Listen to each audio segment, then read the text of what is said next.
Today we have an upper body pump and lower body strength focused workout with some familiar characters like Zed presses, floor presses, hammer curls, and of course some heavy back squats. Getting in some jump squat tabatas to round it off, all equals for a solid workout at home. We'll be starting this workout with some hammer curls to the song Womanizer by Britney Spears.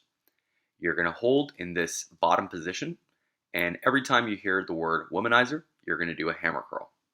It comes up pretty regularly. You can do this with a dumbbell or a kettlebell or even a makeshift sandbag, all of which you're going to see in this video. Keys to remember remain the same though. You want to maintain chest tension by squeezing your object. And as you rep out, you want to try to get as many of those muscles involved as you can. So that's going to be chest, upper mid back, biceps, as well as midsection, which you can get by adding just a little bit of a lean.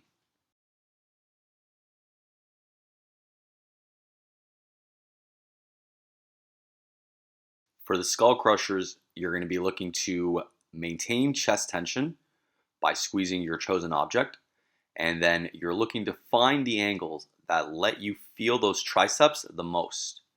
This is tricky for some people, but some might find more success going higher up on their head or maybe even above their head. And depending on the person, you might be able to work your way down your face. I encourage you to try all the positions and find the angles where you can feel those triceps working the most. Once you find the angle that works for you, rep out as much as you can and enjoy a solid arm pump.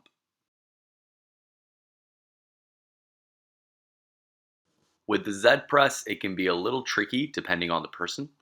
You want to focus on maintaining as much tension on your chosen object by creating a really good squeeze, both with your hands and with your legs together. You can use a variety of objects, but you want to try to stay in the range where you can maintain tension. So if this means that you don't go to full extension of your arms, that's all good, provided you can feel the muscles that you want to in this position. So that would be chest, upper back, midsection, and the arms. Depending on what you have available, you can also go with a single arm variation for an additional challenge or a regression depending on what you have. With the floor press, maintaining tension and staying in the range of motion where you can feel your chest working is going to be paramount. You want to really try to maintain that squeeze, and that'll help you find the range where you can work the most.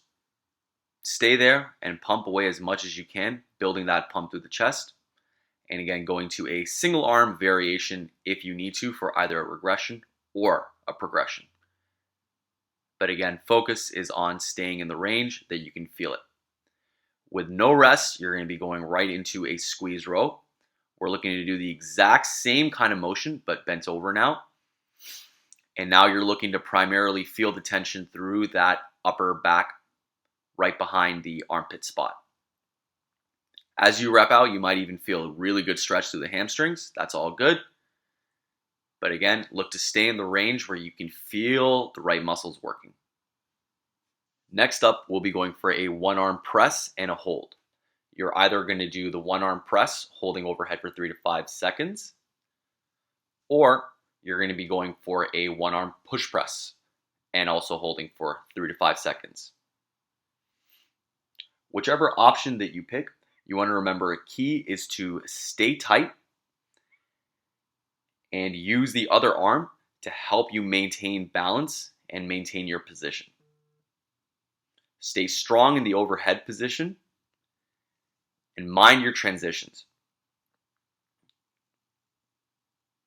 Be careful of the weight, especially on the way down. That's where you want to stay the tightest. And take care to get as strong in the overhead position as you can. If you use your legs, you want that little quick dip and drive for that push press. Now to build on our heavy bag squat, we're going to treat this just like a regular sandbag squat. So maintain tension, a little bit of a lean, and really use the legs. But we're going to take care to fill up our chosen sandbag with as much weight as we can, using dumbbells, whether they be big or small, kettlebells, or whatever weights that we have lying around the house. And then we're going to try to go for our heavy reps. If you have a partner available, they make for a great mobile weight. You just have to make sure that they are secure and that they hold on tight.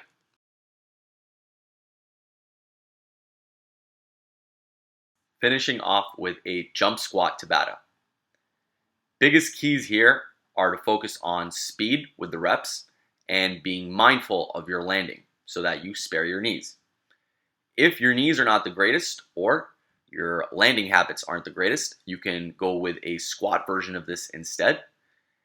But for whichever version that you're picking, you're looking for 20 seconds where you're hitting the gas pedal as much as possible, and then 10 seconds where you dial back and catch your breath as much as you can.